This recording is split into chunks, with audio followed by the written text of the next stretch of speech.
future destitute of the common feelings of anxious, petulant jealousy. The treasure which she possessed in the affections of Raymond was more necessary to her being than the life blood that animated her veins; more truly than Othello she might say, "To be once in doubt is once to be resolved." On the present occasion she did not suspect any alienation of affection, but she conjectured that some circumstance connected with its high place had occasioned this mystery. She was startled and pained. She began to count the long days and months and years which must elapse before he would be restored to a private station, and unreservedly to her. She was not content that even for a time he should practise concealment with her. She often repined, but her trust in the singleness of his affection was undisturbed, and when they were together, unchecked by fear, she opened her heart to the fullest delight. Time went on. Raymond, stopping midway on his wild career, paused suddenly to think of consequences. Two results presented themselves in the view he took of the future: that his intercourse with Evadne should continue a secret, or that finally it should be discovered by Perdita. The destitute condition and highly wrought feelings of his friend prevented him from adverting to the possibility of exiling himself from her.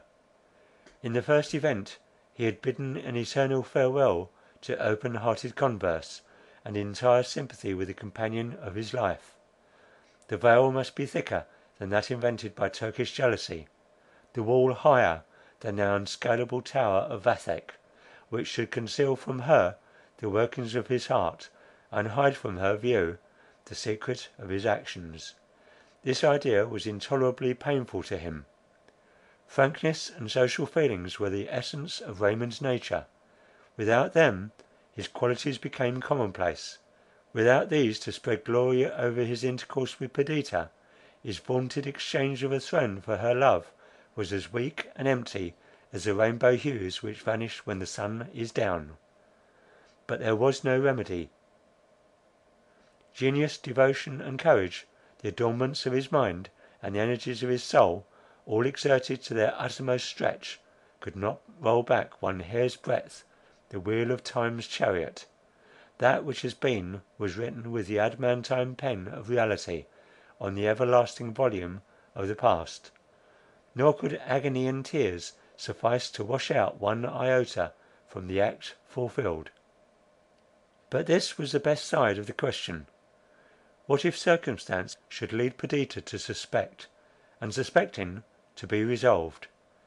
The fibres of his frame became relaxed, and cold dew stood on his forehead at this idea. Many men may scoff at this dread, but he read the future, and the peace of Perdita was too dear to him, her speechless agony too certain, and too fearful, not to unman him. His course was speedily decided upon. If the worst befell, if she learnt the truth, he would neither stand her reproaches or the anguish of her altered looks. He would forsake her.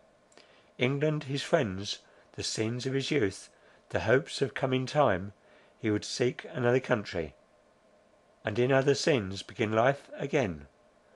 Having resolved on this, he became calmer.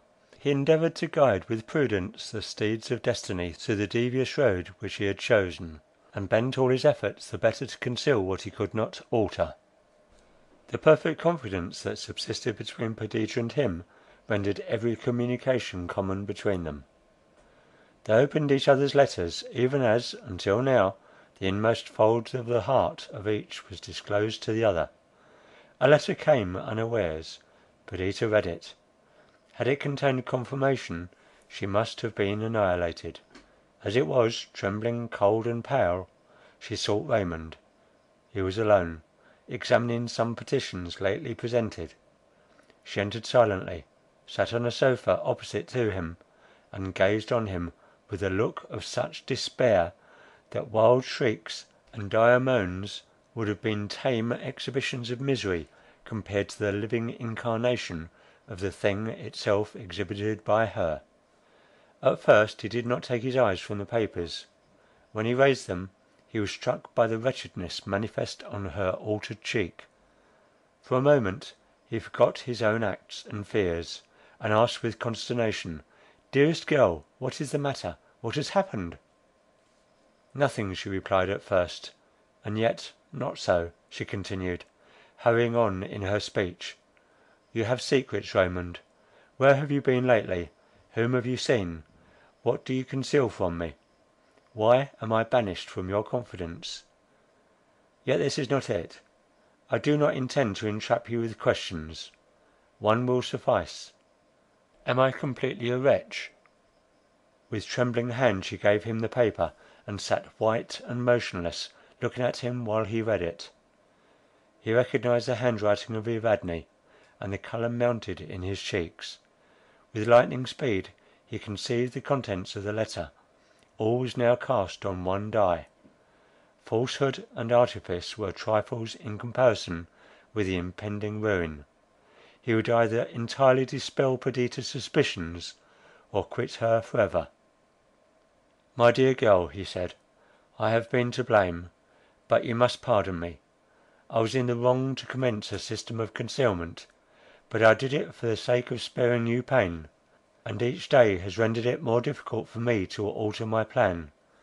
Besides, I was instigated by delicacy towards the unhappy writer of these few lines." Perdita gasped. "Well," she cried, "we'll go on." "That is all. This paper tells all.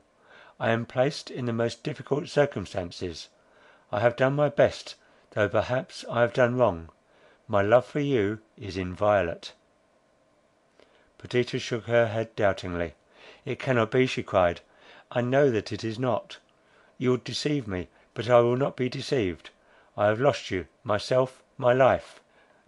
"Do you not believe me?" said Raymond haughtily. "To believe you," she exclaimed, "I would give up all, and expire with joy, so that in death I could feel that you were true. But that cannot be." "Perdita," continued Raymond, "you do not see the precipice on which you stand. You may believe that I did not enter on my present line of conduct without reluctance and pain. I knew that it was possible that your suspicions might be excited, but I trusted that my simple word would cause them to disappear. I built my hope on your confidence.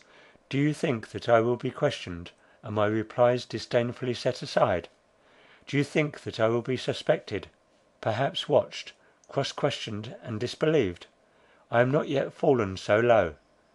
My honour is not yet so tarnished. You have loved me. I adored you. But all human sentiments come to an end. Let our affection expire, but let it not be exchanged for distrust and recrimination. Heretofore we have been friends, lovers. Let us not become enemies, mutual spies. I cannot live the object of suspicion. You cannot believe me. Let us part." "Exactly so," cried Perdita.